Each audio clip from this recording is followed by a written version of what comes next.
All right, welcome back everybody. Today is the day that so many of you have been waiting for. Today I am going to teach you how I make my aprons.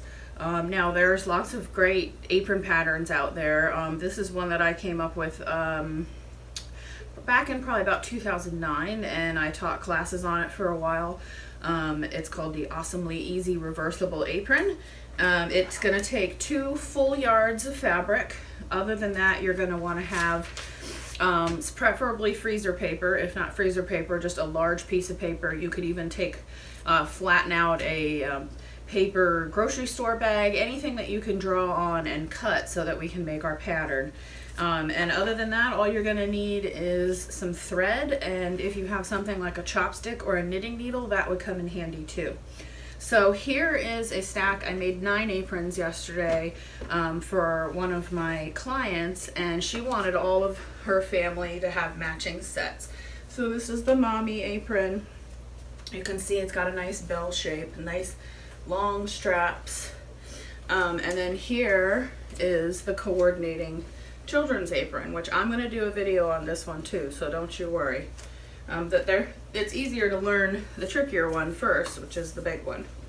So she had a great idea. She's got all these ladies in her family, and she wanted aprons that they could wear Christmas on one side and fall on the other.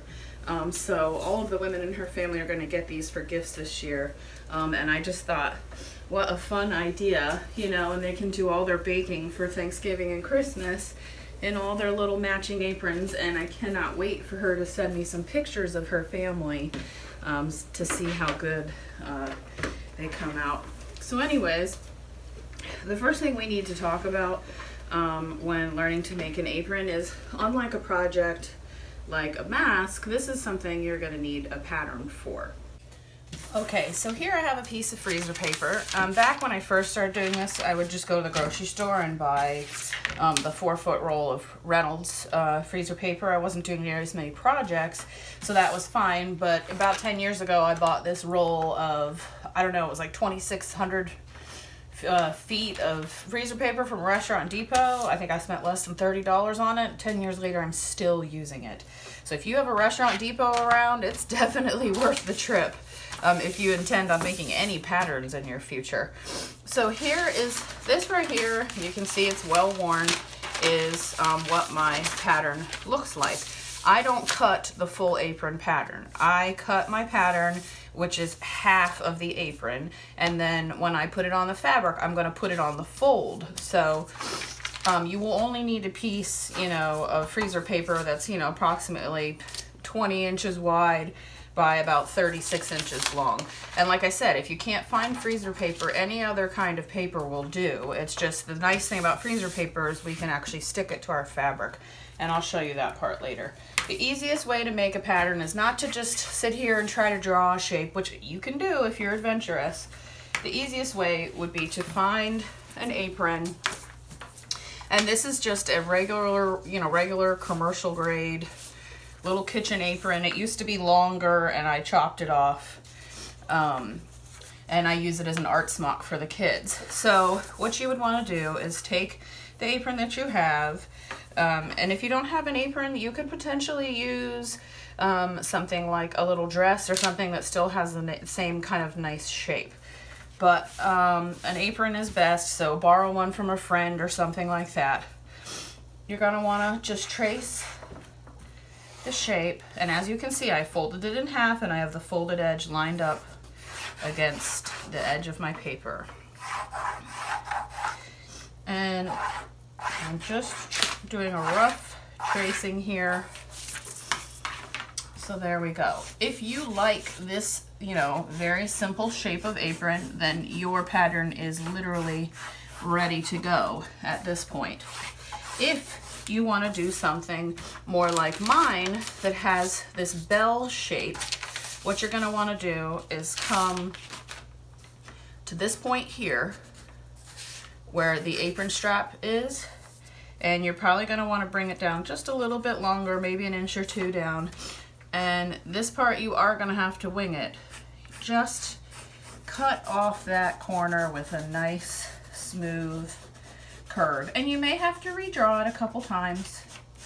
That's okay until you get a nice shape, okay? You want to make sure you don't cut off too much of this because this is still, you know, you want the width and everything to cover you when you're cooking. So just give yourself a nice curved shape. If you want to keep the top flat, that's fine, you know, or you can do like mine does and it comes up just to a little bit of a collar here, like a bib, you know, bib shape. And if you just add on these two little details here, it'll give your apron just a little bit of flair and a little bit more of a feminine shape that I think you'll be really happy with. But you know, worst case scenario, start off and make yourself a practice apron. Get some ratty fabric or some old fabric, or maybe an old bed sheet, something you don't like, you're not worried about. Trace out your pattern, give it a go, cut it out, hold it up against yourself in the mirror. If it has a shape that you like, that you think looks good, then you know that your pattern's a winner. All right, guys, I just wanted to readjust a little bit here. It's a rainy, cloudy day, and it's pretty dark, so I didn't want to have shadows all over this pattern while I'm working. So I want you to be able to see what I'm doing. So this shape I've been making for about 15 years. It fits most body sizes very well. I'm a fairly big girl. It fits me great. If you're wide and you want a little extra room, you can always add extra length to the waist straps.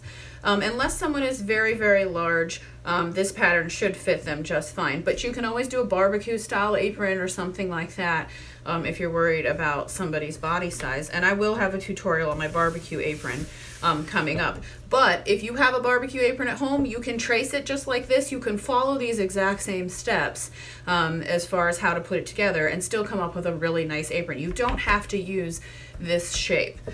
But if you are trying to make yours look like mine, I did it here in Sharpie so you can get a better look. And this length here, from the top of the bib part of the apron to the bottom of the bell part of the apron, is 26 inches.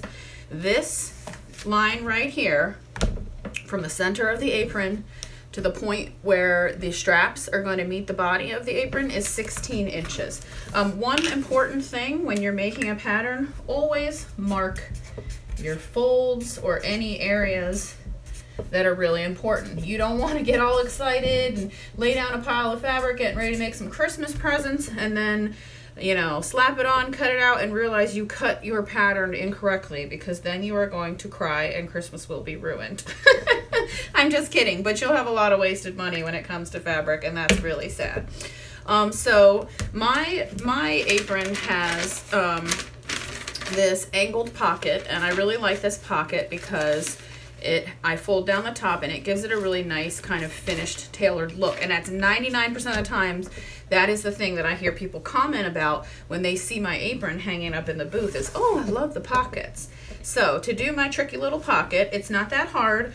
Just bear with me and you'll be able to get it worked out. The first thing we're gonna do is we're gonna come in from this point where the strap meets the body of the apron, and I want you to mark 3 inches. And then we are going to come up from this center point at the bottom, and I want you to mark 10 inches. Now take a straight edge. If you don't have one of these OmniGrid rulers, they are an incredible tool, and I will put a link to them down in the comments. You can always use a book or something like that, just some nice straight edge so you get a good clean line. But you know, Christmas is coming, you know, this would be a great gift to ask for.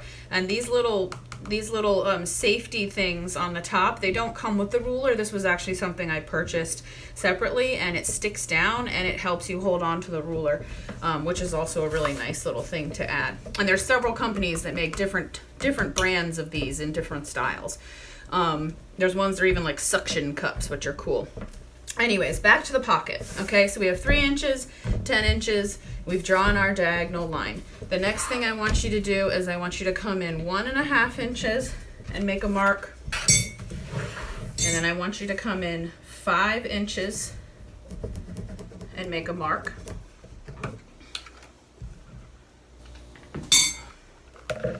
From this point here where you measured 10 up, I want you to come in 3.5 inches and make a mark. And then we are going to connect our 3.5 inches to our 5-inch mark here. Okay, and then I want you to measure 7.5 inches across the top of the pocket. From your 1.5 inch mark, come straight down, 90-degree angle, straight down. From your 7.5 inch mark, connect that to the bottom of your 1.5 inch mark. This is going to be the part that's tricky for some of you. So if you're confused, rewind the video, watch it again. This area here is our pocket.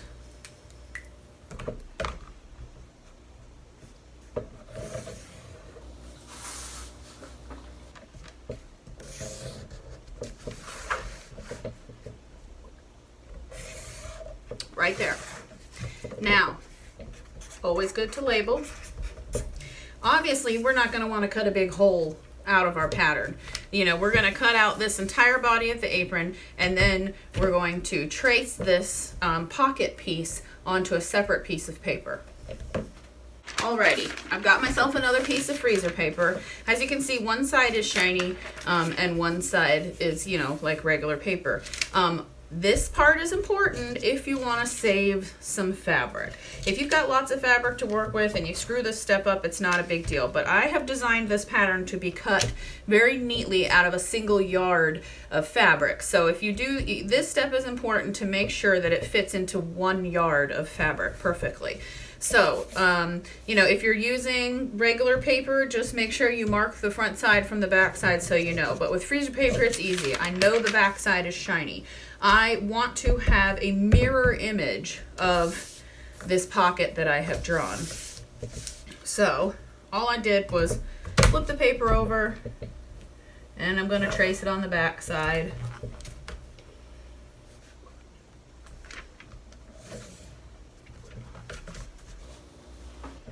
Try not to let it slip. You know, you want it as close to the shape of the original as humanly possible. All right, so there we go. Now we're just gonna cut these out.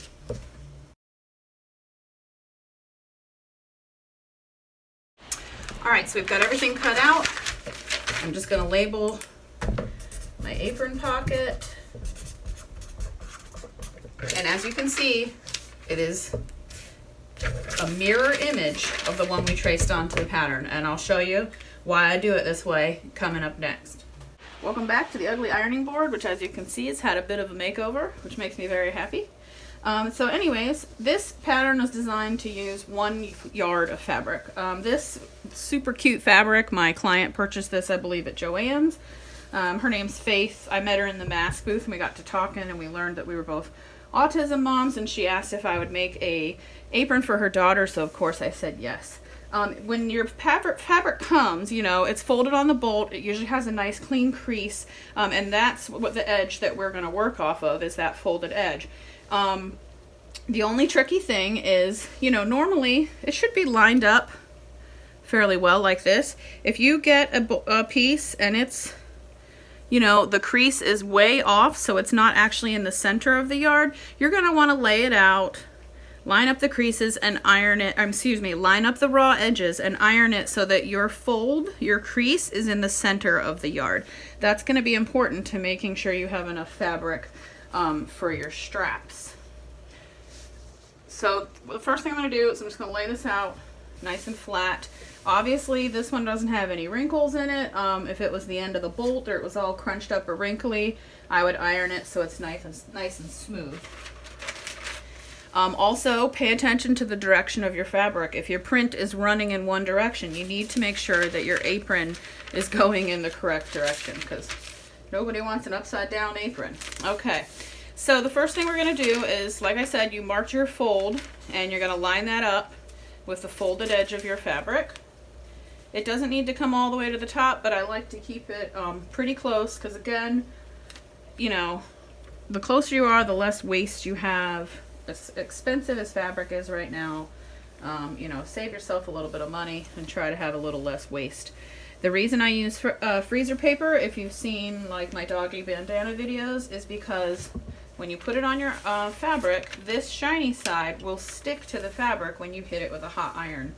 It just kind of slightly melts. It doesn't leave a residue on your fabric, and it can be reused again and again and again. I have a couple patterns that I've been using for well over a year, and they still stick. The one thing I should mention is if you are not using freezer paper and you just did this on regular paper, you don't need to iron it on, obviously, because it's not going to stick. So you just would lay out your paper pattern on your fabric like this and put some pins in it. You know, and if you have, say, like an old pattern from Simplicity, you know, like some cool old 70s apron pattern that your grandma had or something, and it's cut out on that flimsy tissuey paper, you can always take that pattern and trace it to freezer paper, you know, and then you've got a much sturdier pattern to work with. All right, so this looks pretty good. Just making sure all the edges are stuck down. And now here's the reason that I made you do your pocket in the reverse. As you can see, we've got this nice spot here of open fabric, and that pocket is going to fit in there just perfectly. Now, if we didn't do it in reverse, it would still fit in there, but it would be way further over on the edge. And when I show you how to cut out the straps, you'll see I cut the straps along this length of the fabric. So we need to make sure we have at least 3 inches over here. You know, and if we did the pocket that way, it wouldn't leave us enough width to make the straps. Also, if our fabric was not folded in the center, we would also have a problem not having enough width to cut those straps out. Now, if you have more than a yard of fabric and you did this incorrectly, that's okay, because you can always cut the straps off the bottom edge of the fabric if need be. But, you know, again, I designed this so you could go buy 1 yard of fabric and get all your cuts out of 1 yard of fabric. If you're worried about making a mistake, if it's the first apron you've ever, you know, made, then buy your 1.5 yards of fabric when you get there. That way, if you screw something up like the pocket, you know, or you screw something up like the straps, you've got a little extra fabric that you can use to correct the problem. But honestly, this is really easy. Just go slow and take your time, and you shouldn't have any trouble screwing anything up. All right, so I lined my pocket up as close as I could without touching. I can take one look here and tell that I've got at least 3 inches over there for my straps, and we are ready to go and take this to the cutting table. All right, gang, here we are at the cutting table. So the first thing I did was I laid down my fabric that I'm going to use for the back side. I made sure that, you know, the salvages are lined up neatly on this one too, so I have enough space for my my waistband straps like we talked about. And then I'm going to take my fabric that has my pattern on it, and I'm going to line up the folded edges. Make sure you have both folded edges lined up. Also, make sure the direction of your fabric is facing in the right direction for both pieces. And like I said, both pieces are folded in half. So we have our back piece folded in half, our front piece folded in half with the folds lined up.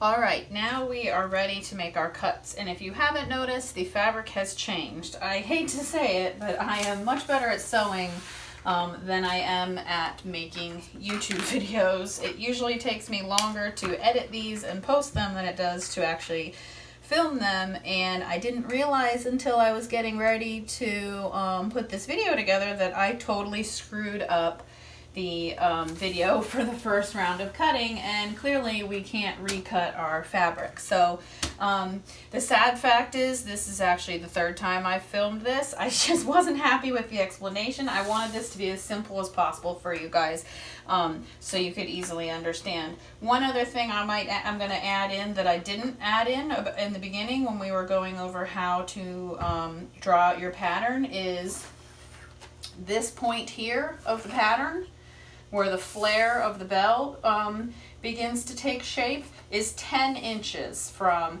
the top of the bib part of the apron. So if you're trying to gauge, you know, like I said, this is 26 inches, so come 10 inches down, go 16 inches across, and that's where you'll make your flare. So hopefully it was good that I screwed up so I could add that last little bit in for those of you that are trying to draw your pattern from scratch. All right, so the first thing we're going to do is I'm going to cut 2 bands across here, 3 inches wide each, and that is going to be the straps for our waistband.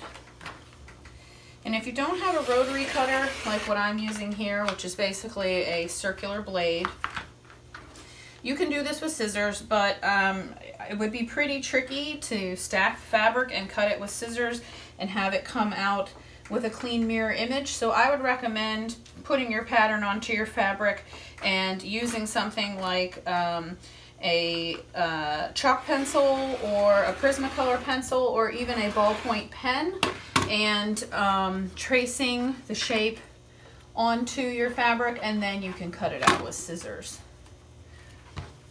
All right, so there's strip number 1.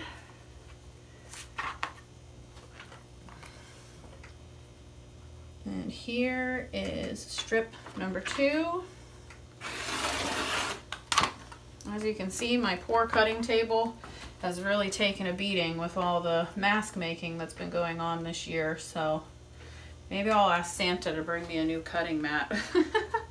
All right, so I'm gonna open these strips up. They're way longer than what we need. I like to cut mine to 36 inches, so you've got 3 feet.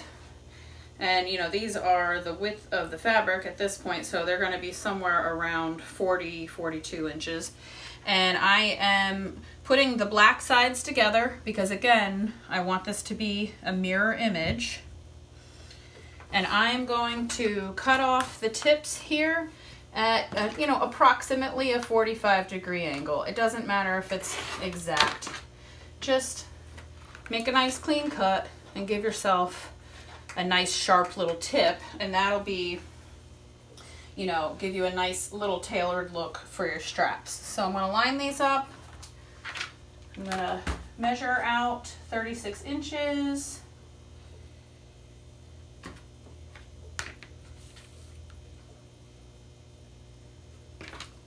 And got some scraps I can use for another project. So there is our waistband. Now the next thing I'm going to cut is I'm going to cut our neck bands.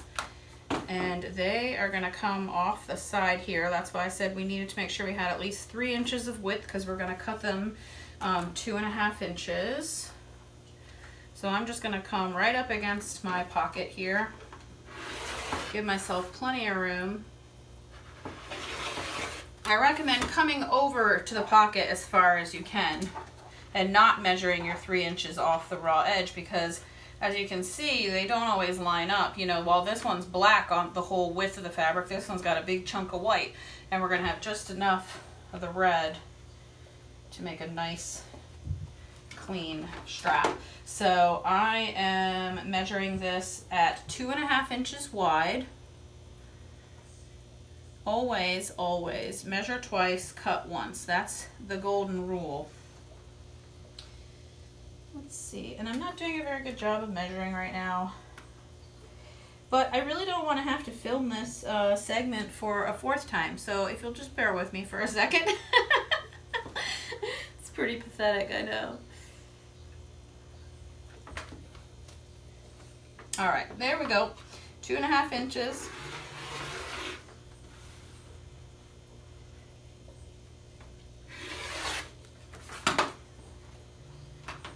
I'm going to do the same thing where I cut the 45-degree angle. Again, it doesn't have to be a perfect 45 degrees. Just give yourself a nice little pointed tip. I'm going to come down from that tip and I'm going to measure 24 inches. There we go.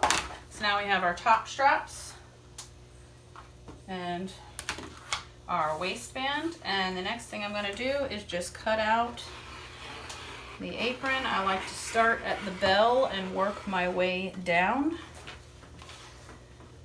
and just give it a tug. Make sure you got all those threads. You know, if you have a crappy cutting mat like me, or your blade is starting to get dull, it will miss some of those threads sometimes. And I can tell you, cutting with a dull blade is extremely dangerous. You know, if you're having trouble and you're pushing through and you go whoop, you could literally take the tip of your finger off. It's true. I've seen it happen. These things are extremely sharp and wonderfully efficient tools, but they can also send you to the hospital really quickly if you're not careful. So always have a sharp blade. It's safer. And the brand I prefer is Olfa, O-L-F-A. They're a German company, and I don't know if you know anything about German steel, but German steel is very high quality steel. You know, it's stronger, stays sharper longer. And I have ordered quite a few different blades off of Amazon, thinking that I was getting a killer deal, you know, only to use them for a week or two and have immediately there's a nick. And every time I'm cutting, I can see right where the nick is because it's missing that chunk of fabric over and over again. So I learned my lesson a while ago. It's definitely worth buying quality blades when you're working with a rotary cutter. And I will put links to the brands, not just of the ruler, but of the cutter and the blades as well, down in the description in case you're interested. Again, Christmas is right around the corner, so it's a good time to ask Santa for some of these, you know, sewing tools that you wish you had. And they definitely are worth the investment. They will make your life a lot easier. So we're back at the machine here. So the first thing I want to talk about is your choice of thread. I sew religiously with Isacord thread. Isacord is actually an embroidery thread, but it's by far my favorite thread to use. I use it for everything. I use it for piecing, I use it for details. I just love it because it has this shine to it. And when I use it, you know, in my aprons, it really, really pops. So the thing to keep in mind with thread is if you're going to choose a contrasting thread for your fabric, which that's why I chose this. This fabric has this really pretty peachy, pinky color in it, you know, and the back side is black. So I wanted something that, you know, when I stitch on the black side, you're going to see it and it's going to give it that really pretty coordinating detail. If you're concerned about the quality of your stitches, if you're a beginning sewer, you know, you can choose a thread that doesn't contrast. Choose a thread that blends in, and then you won't see your stitches. So if you want the extra detail, pick a contrasting thread. If you want to hide imperfections, pick a thread that blends in. This thread number, if you're interested, is 1521 by Isacord. It's a 40 weight thread, and which means the width of the thread. So when they talk about weight, that's really, you know, thickness basically. And I prefer 40 weight. And the needle that I generally work with is a Microtex needle. I started using them when I started doing art quilts, and for some reason my machine just runs really well with, you know, 40 weight Isacord thread and a Schmetz Microtex needle, and that's what I prefer to stick with. I have a friend who sews absolutely everything with a jersey needle, everything she makes, you know, and that's what her machine likes, so she sticks with it, you know. I'm going to do a video coming up on, you know, different things like how to choose needles, how to choose threads, but we'll get into that at a later date.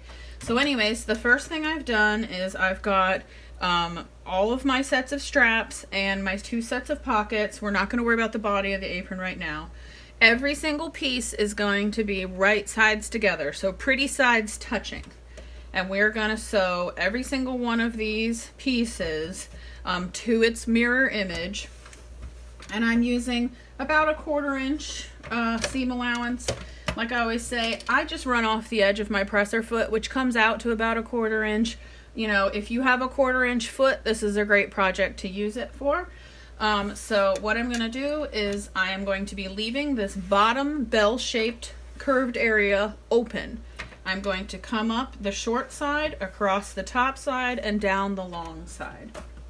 And I will back stitch a little in the beginning just to hold my stitch in place.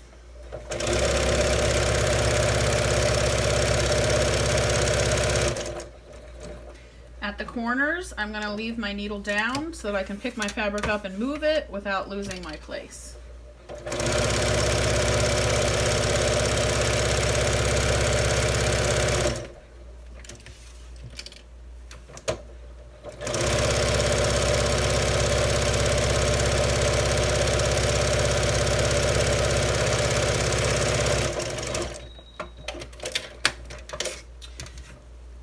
as you can see at the corner, I got a little bit closer to the edge. That doesn't matter. You watch these sewing videos where everything is perfect. You don't need to go back and change that. That little like 1/8 of an inch difference, when we turn this inside out, nobody's gonna see that.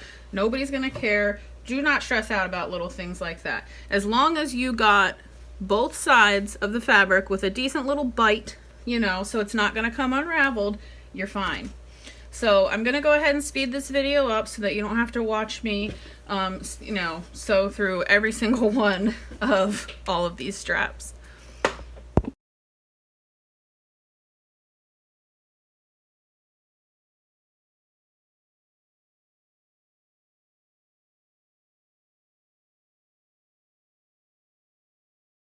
You may have noticed that when I'm sewing these long strips, I'm not using pins at all, you know, because we cut them in a mirror image. They should line up very nicely, and I just let the fabric kind of, you know, it will kind of hold itself together.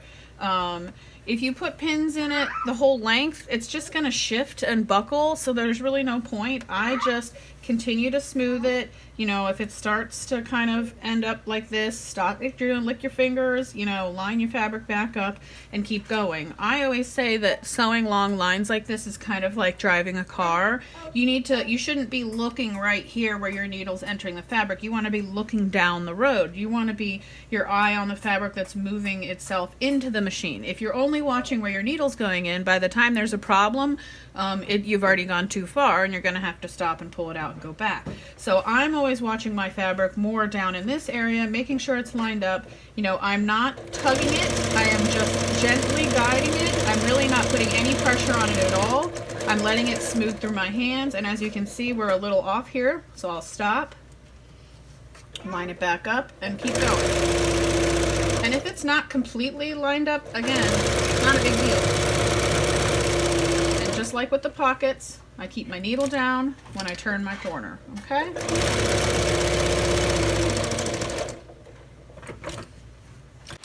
Okay, when you're done sewing all your straps, you're gonna wanna give them a once over. Look down the length of the seams on both sides, you know, making sure you didn't, miss an edge or something. The only thing I noticed is right here, this one, it's a little close to the edge, and because this is right in the corner where I'm going to be using my knitting needle to turn these right sides out, I don't want to accidentally poke through this. So I'm just going to come in and I'm going to run a second stitch just inside of there to shore it up. If you accidentally, miss the fabric in a spot, no big deal. Just go back and run another stitch, right over top of where you were before. Here you can see how I corrected the problem just with that second stitch. The next thing we're going to do is we're going to come in and take all of our straps, and we're going to trim off the bulk of the corners.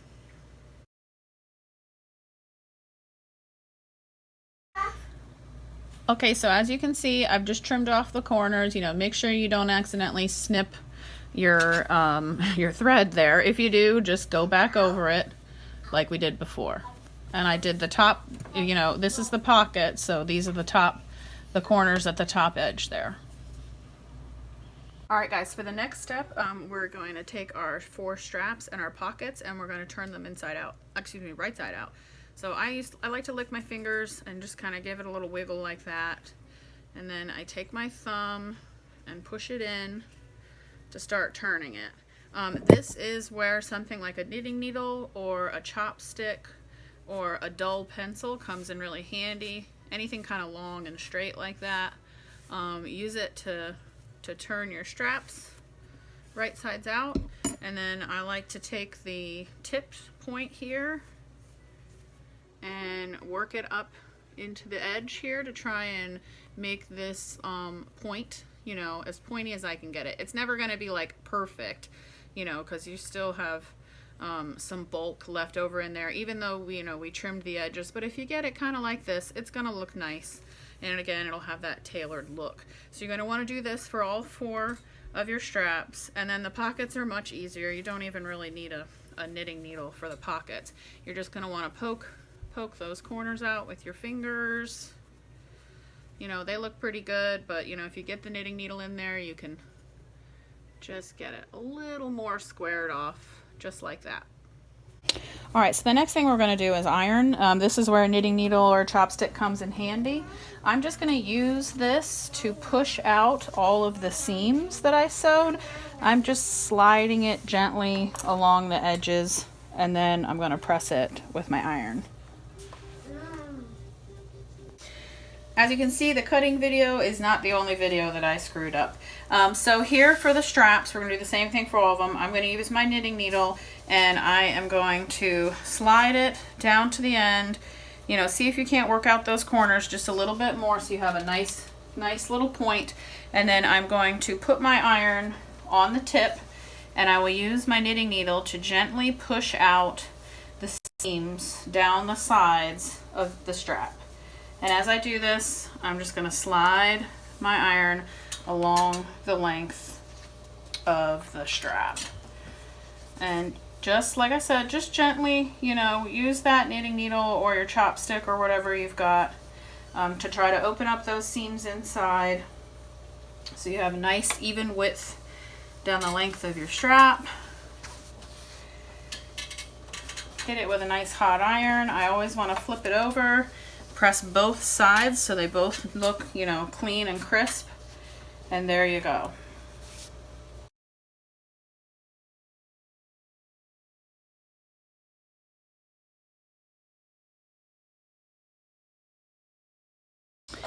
Okay, so now we're going to begin working with the body of the apron. And this is where it gets a little fun. So we have two different fabrics, and we need to decide which one we want on the front. I could have the blue on the front with a black pocket and a blue fold over, or I could have the blue on the front with a blue pocket and a black fold over detail, or I could use the black as my front and have a blue pocket with a little black detail, or have the black as the front with a black pocket and a little bit of blue detail. So one fun thing about doing this is, say you wanted to make a matching set of aprons for your daughter or you and a friend, you could make them matching in that you have the same fabrics, but they could be, you know, different and unique by changing the way you do the pockets or which fabric you decide you want to use for the front. Okay, so I've decided to keep the pockets blue on the front and fold them over with a black detail. So what I'm gonna do is and this doesn't have to be exactly perfect every time. I'm just gonna fold one pocket over so it looks nice and neat, just like that. And then I'm going to line up the edges and fold the other one over, trying to make sure that this little corner here is about the same width as the other one.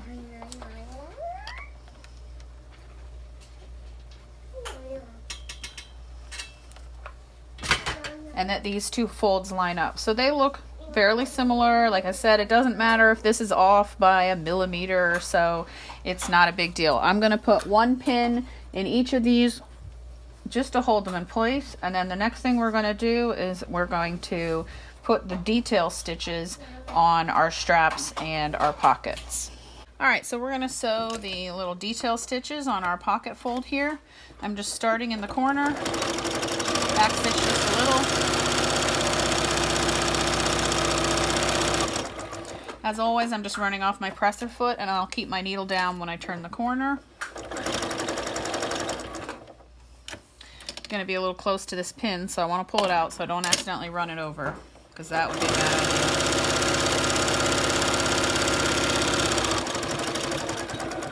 idea. And I'm going to bring it right up to the other end just to meet that point, and you have a nice finished pocket.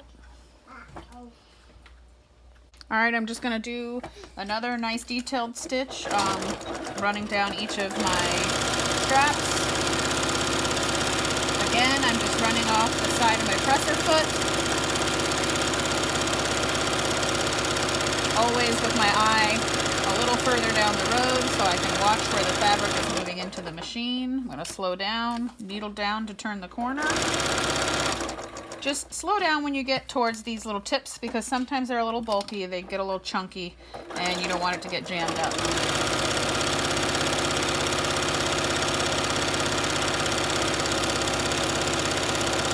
As you can see, I'm letting the machine do the work. It's pulling the strap through. I'm just gently keeping it in line with my fingers, not using any pressure. And back stitching at the end. There we go. That looks great. We're going to do that on the other 3 straps.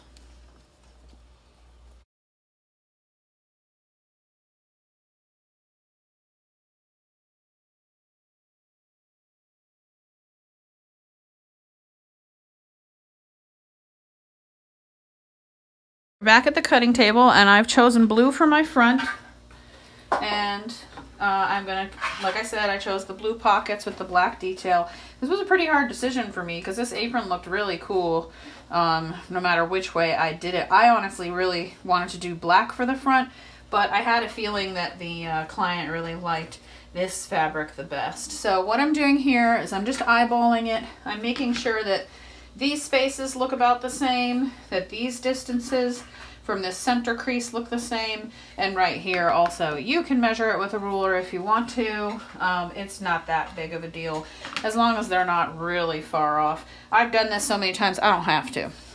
I can tell you this should be 5 inches, you know, and that should be somewhere around 3 inches. So I'm only going to put 2 pins in here, one closer to the top edge of the pocket, right along the sides of each pocket here, and that'll be enough to hold it in place.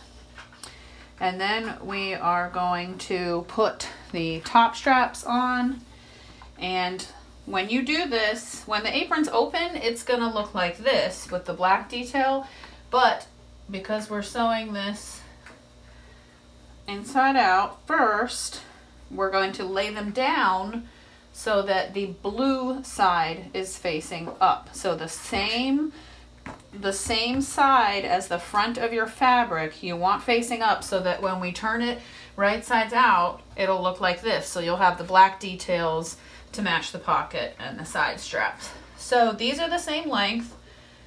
I'm just getting them centered up here, making sure that it's about the same little bit over the lip. And I did make them so that I like to have the longer sides on the inside of the straps. It's really not that big of a deal, however you decide to do it. Just make sure it's blue on blue. Alright, I'm going to put 1 pin at the top of each side. And then I'm going to put a pin a little bit lower down just to keep it from shifting. And then we're going to go tack down these pockets and these straps.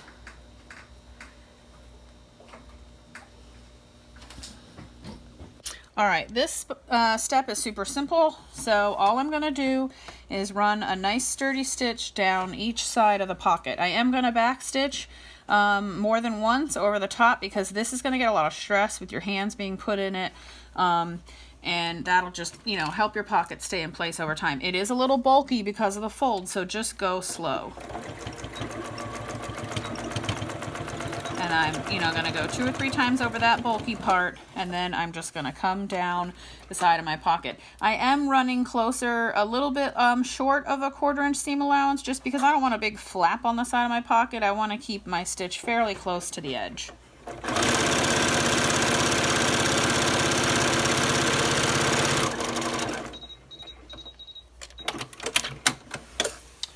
Just like that. So now I'm just going to go around and do the other 3 sides of the pockets, and then I'll tack down the straps on the top.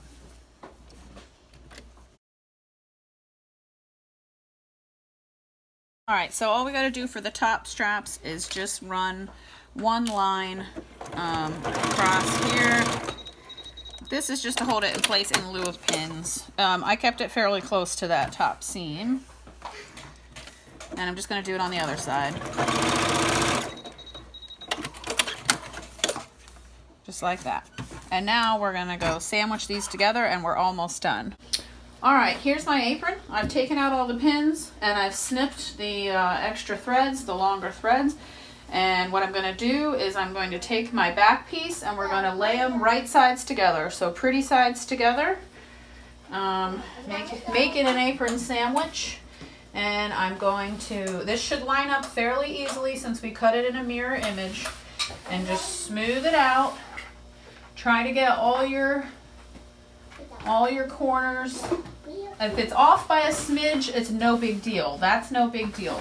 But you know, try to make it as lined up as you can. And then we're gonna put in 5 pins. And I do 1 at the top of the straps. I'm going through those straps. I can feel the thickness of it right here. Just to hold those in place. And then I'm gonna do the sides of the pockets over here. Again, I can feel the thickness of those pockets, and I want to do it out towards the outer edge just so it's not hanging open loosely. And then I put 1 more down here just in the bottom center. And now we're going to take this to the machine and we are going to stitch around the outside edges, leaving open 2 pockets on either side here so that we can slip our waistband straps in there after we turn it right sides out. I've got my apron here. I've got it smoothed out nice and flat. You know, I always want to keep the side that has the pocket stitched to it on the bottom just because it's heavier. And so I always start here on the right hand side and I'm going to come down, you know, about 3.5 inches or so. And again, I use my presser foot as my guide. And you want this to be a good, healthy seam allowance. It's larger than 1/4 inch. It's probably closer to 1/2 inch. And the reason is because we have all these layers that we're going to catch. So often you'll do this seam, you'll flip it over, you'll realize you missed a little piece, and then you can just go back and tack it down. So I'm going to come all the way down around the bell shape of the apron.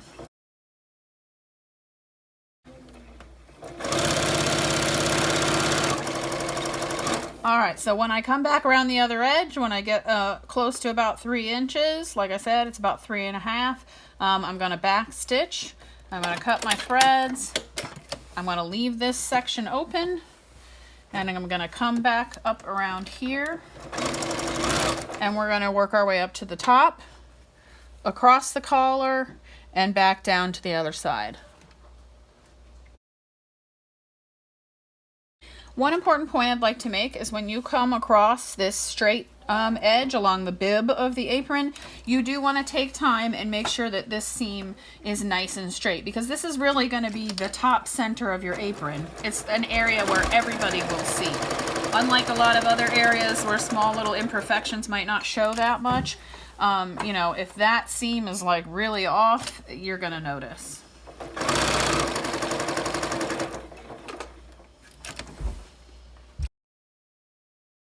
Alright, so here's our apron. We're going to make sure we take out all 5 of our pins because, trust me, it's not easy to turn an apron inside out if you've got pins stuck in it. The next thing we're going to do is right here at the collar of the bib, I'm going to put a little snip in each of these angles. That will make it, when you turn it inside out, it'll just come out a little bit cleaner and a little less bulky. You need to find one of the openings that you made and put your hand in there. Not your whole hand, just get a couple fingers in there. And I like to go up and find one of those straps from the top and pull it out. And then you're gonna just gently tug. You're tug and push and pull very gently. You don't want to snap, you know, pop any of your seams, but just gently turning it inside out. So you get it like this. Then I like to take the top straps and just kind of shake it out. And there we go. We've got our apron. We're almost done.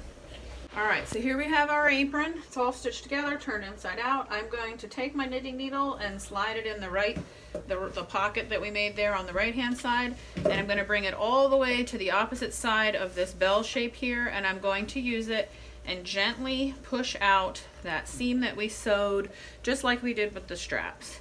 So I'm just gently working out that seam, and I'm going to slide my iron along as I go. Just go slow here in the bottom. It can be a little tricky. You don't want to turn too much of the backside fabric. You know, when you're pushing that seam out, just be gentle, because you don't want to accidentally press it so it ends up like this, you know, where you've got a little bit of that black showing on the front. I mean, a smidge of it's no big deal, but you really want to work right there at that center of the seam. Smooth it out with your hands and press it with your iron so it looks nice and neat.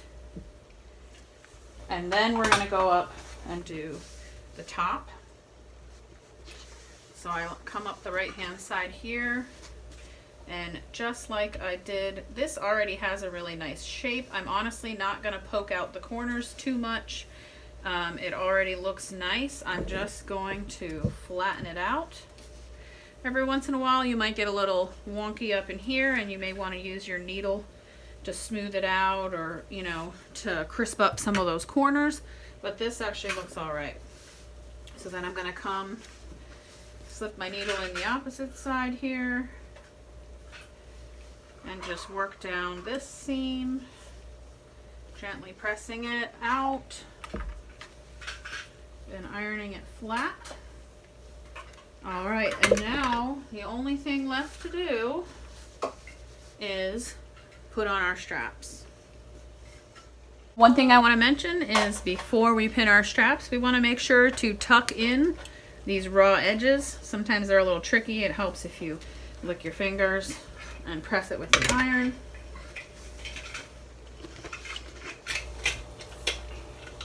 Like you can see, I'm just tucking it under here like this. And, you know, I'm trying to keep it about the same width as our seam allowance. So it's between 1/4 and 1/2 inch. And I just want this to be nice and crisp. So when I pin my straps, it's going to have a nice finished look. Now, the straps that we're going to put in, I want to put, because I have my black detail here and my black straps here, I want to make sure that when I pin these in, that I'm pinning them black side up. And I like it so that this longer tip is, you know, is the top side of the strap. So I'm just going to tuck this in here. I'm going to feel for where the bulk is. I want it to be in there about 1 inch, because these are going to get a lot of stress. They're going to be pulled tight, you know, twisted and tied, and hopefully used for years. So I want a decent chunk of that strap in there. And because I already know these straps are cut to the same length, I don't really need to line them up. I can just put this one in on the other side. Feel that there's approximately about 1 inch of fabric bulk. Pin it down. And we've got 1 stitch left to go, and then we're going to be done. All right, guys, the last thing we're going to do is basically exactly what we did when the apron was turned inside out. We're going to do a detail stitch all the way around the outside edge, just sealing everything up and holding it all together, so we've got this great sturdy double stitched apron. I always will back stitch 2 or 3 times over these straps, because like I said, these straps are going to take a lot of stress. You want to make sure that they are in there really, really well so they don't come undone, and, you know, whoever gets this great apron is going to get years of use out of it. So I'm going to speed this up, and I'm just going to stitch around the entire outside edge of the apron. Come around to your second strap, you just want to take a second look, make sure it's tucked in there nice, and make sure when you're sewing this seam and doing your back stitching that you catch that whole flap. You don't want to sew too far over and then have those raw edges flap open on you. So come in real close right here to make sure that you get all the layers of fabric sealed up tight.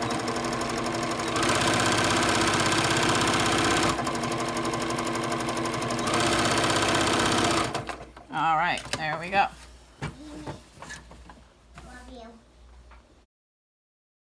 All right, as you're approaching the top of the bib part of the apron, like I was saying on the inside, go slow. Take your time to make this stitch look nice and clean and straight, because this is the part of the apron that everybody's gonna see. You can have your seams wonky all over the place, as long as this one stitch looks really nice. Everyone's gonna be like, holy cow, I can't believe what a good job you did. on this apron. So just go slow. Make sure you got that needle down so you can make that nice clean turn on your corner. Nice straight stitch along this top edge here. Needle down again. Another nice clean turn. It's like learn to drive a car, you know? 3-point turns and whatnot. All right, needle down. Another nice straight stitch. And now we're home free.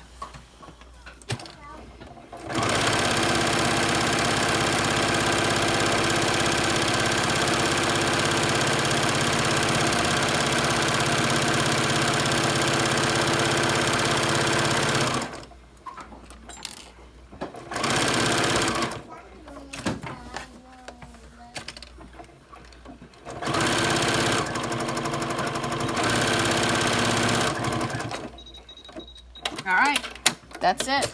We are done. All we got to do is snip our threads, wrap this baby up, and you've got the perfect gift that's really going to just make somebody's day. Before I show you the finished product, I just wanted to come back and mention what I was saying again. The reason I come in real close and I do a couple stitches is to make sure I got this whole flap closed up on both sides. And that looks great. And it doesn't bother me at all that these stitches crisscross a little bit. That's no big deal. Again, nobody's going to notice those things but you. It doesn't have to be absolutely perfect. You know, you worked hard on this. It's a beautiful gift and they're going to love it no matter what. Oh my gosh, you guys, look at this apron. This is so stinking cute. I cannot wait until she gives this to her daughter. She's just gonna love it. I hope you guys love it. I hope you love the tutorial. I'll have the children's apron tutorial coming up before too much longer. And I hope this gets everybody in the Christmas spirit and ready to make some gifts.